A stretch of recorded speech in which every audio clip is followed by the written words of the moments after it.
venir au problème dont ils ont parlé maanaam li ñu wax yaa ñaari at ci gannaaw ba di ci tudd sama frère manager na mu demee du li ñuy wax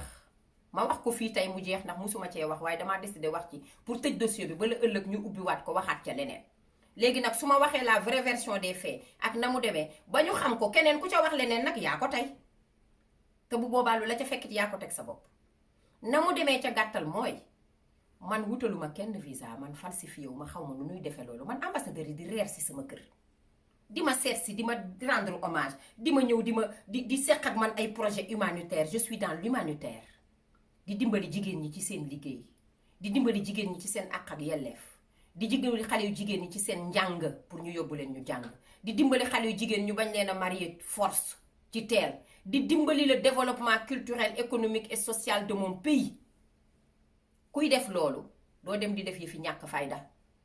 ndax sa image fa ngay toog ak ña ngay waxal moo ëpp solo ya fi ñàkk fayda ndax foo fen benn yoon doo fa fenaat doo fa duggaat de te man duma dem fenn di fa wax lu dul yoon duma dem fenn di fa wax lu dul dëgg duma dem fenn di fa fen te kuy falsifier ay visa ay ambassadeur du ñu ñëw ba bésub tey jii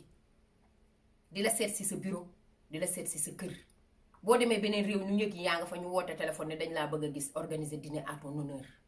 man fu ma dem diplomate laa fa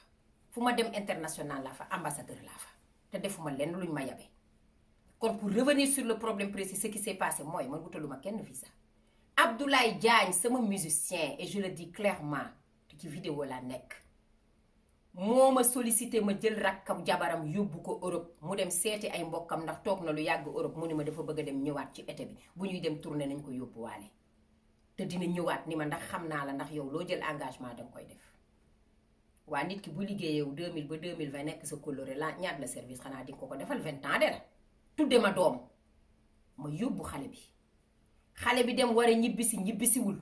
ma woo leen téléphone di leen xale bi est-ce que ñibbisi na ñu ni ma ñibbisi na man leen jox leen ma passeport bi ndax damaa am rendez-vous ak ambassadeur ba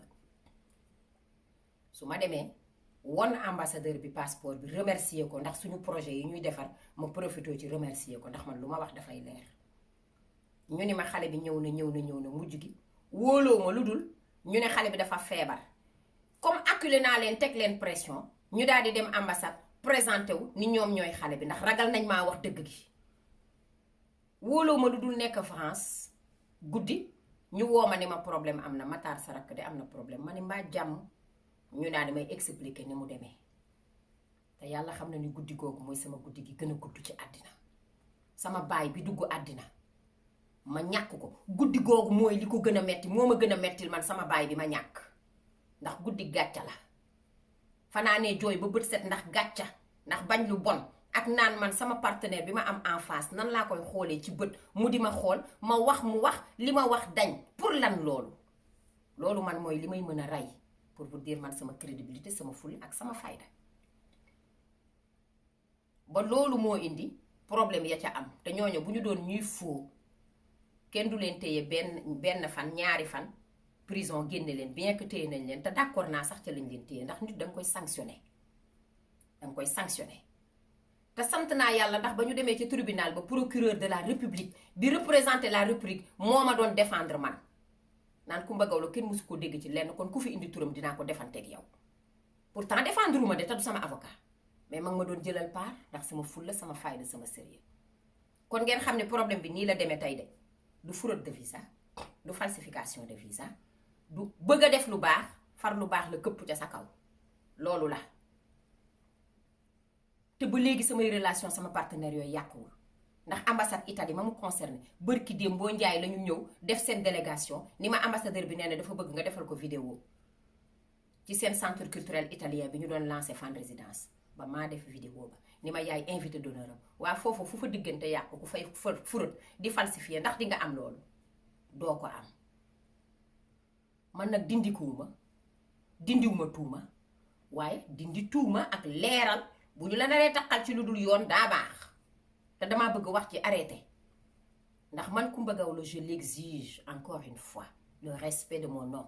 parce que je tiens à mon image comme à la prunelle de mes yeux maanaam sama tur mook sama bët yi laa yabale xam nga kenn bëggul say bët tur sama ñaari bët yi ni ma ko fonke noonu laa fonke sama tur ndax dama ko liggéey dugguma ci lu bon waxuma lu bon awma fu bon aw ma xarit bu bon sax duma ànd ak yow nit ku bon mbokk mu bon sax bëgguma ko. waaye léegi kon man lu tax may liggéey nekk ci liggéey samay partenaire gis ni maa ngi liggéey ñuy cité samay tur yoo xam ne bu ñu tapé Google gis ko daal ne attention déedéet moo tax ma koy dindi ndax en ce moment maa ngi nekk ci ay liggéey yu mag yoo xam ne du ma nangu kenn di ma ko yàqal moo tax ma bëgg ñu arrêté ko. kon ci gàttal daal ne ñëpp xam ne man lu ñu ma tudd lu dul dëgg lu dul yoon bokkuma ci tey bokkuma ci ëllëg te xam nañ ko ndax sénégalais xam nañ ma àddina xam nañ ma Afrique xam nañ man maay kan sans aucune prétention. ndax fii ma ne ci Guinée Conakry gii may defee message bi may diffuser tey dama fi nekk liggéey ak Nations Unies ak première dame de Guinée Conakry Diéné Condé kon loolu ku doyadi du ko def moo tax nag ma ne naa ko leeral wax ak àdduna bi wax ak ñëpp wax ak surtout ñi nga xam ne ñooy bind ñuy def la part des choses bëggum bañu ma ko bind ci man mais booy bind ñëwal ci man jëlal appliquer déontologie professionnelle c'est tout ce que je demande. Sinon, en défaut de quoi, je vais être obligée d'amener de traduire tout simplement les gens devant la justice. Plainte lay bind yóbbu ko ci bureau procureur bàyyi nag samay avocat ñoom ñu liggéey seen liggéey man ma dem liggéey sama liggéey parce que aw ma jotu man di yéeg di wàcc di gérer ay détails pendant que ay nit ñi ngi jël sa tur di ko taqal di ko yàq yow yaa ngi nekk di liggéey di sonn pour vous dire que man aw ma jot. may ñaan nag ñu arrêté ko loolu laa amoon lu may wax képp ko am sa problème na jël responsabilité que les gens assument leur responsabilité. te képp ko amit problème maa ngi ñaan yàlla képp ko am jafe-jafe na nga ci génn ci jàmm ak ci salaam loolu rek laa ñaanal ñëpp waaye man sama jëmmi bopp daal nañu génne sama tur ci lépp loo xamante ni leerul ndax defuma lu lëndëm te man maa ngi défier nag ku mu mën a doon sama tur man Coumba Gawlo fu la neex demal nga enquête demal nga xool demal nga def say traçabilité wëral partout billahi doo gis loo wax amul lu dul bëri jom nangoo liggéey kese ku ma mën a waxal yu baax yooyu nag waxal ku ko mënul tëjal sa bopp ak sa journal ak sa site ak saw làmmiñ ci samay mbir loolu rek laa amoon lu may wax di leen gërëm di leen sant di nuyu samay xarit di nuyu samay am di jàmm di nuyu sama ñépp di leen